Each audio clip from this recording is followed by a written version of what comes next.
What's going on, guys? I'm going to show you the easiest way to gap your spark plugs with these two tools right here. The first one is a pretty standard one that you're going to use no matter what to gap your spark plugs, and this is the feeler tool. So within this there's a bunch of different shims and they're all labeled what thickness they are. So it's super easy. You pick the one you want and that's the thickness you want for your spark plug. And the reason why I'm wearing gloves is because these little shims are susceptible to rusting. So from the factory, they kind of oil them up enough so that that doesn't happen.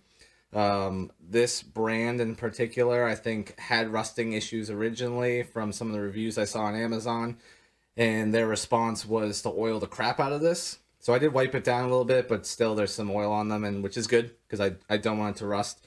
So I'm going to just quickly grab the two sizes that I want to use for this. So I need to gap my spark plugs to 0.022. So I'm going to grab that, and I'm also going to grab one size up, and I'll put that to the side. And then the other piece is these spark plug gap tools. So this makes the job 100 times easier. Again, the link to both of these will be in the description. Helps the channel if you buy it from those links, so please do. So in my case, I'm going to use the M12, and what you do is you take your spark plug, and you screw your spark plug into the tool, and it should bottom out right around there. So what we're going to do is I'm just going to tighten this onto it, not too tight, just so it touches, and let's just see what the gap is now. So 0.022. So what we want to do is we want to be able to put it in there, and we want it to catch. That's when you know you have the right thickness or right gap.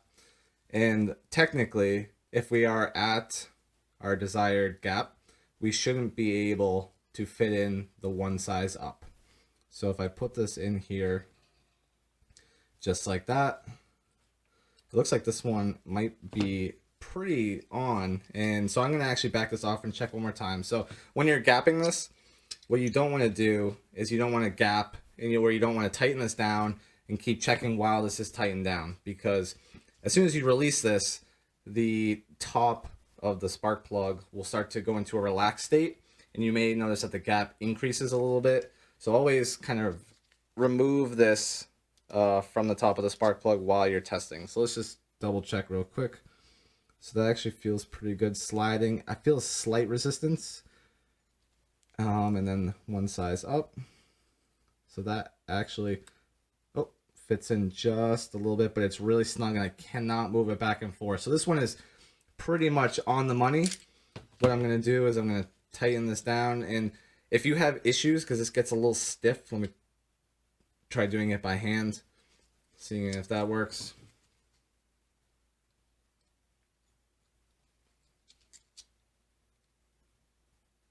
Cool. I feel satisfied with that.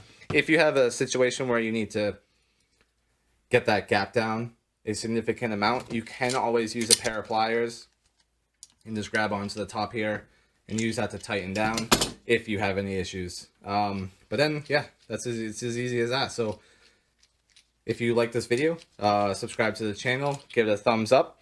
And if you need to find these part numbers, again, they are in the description.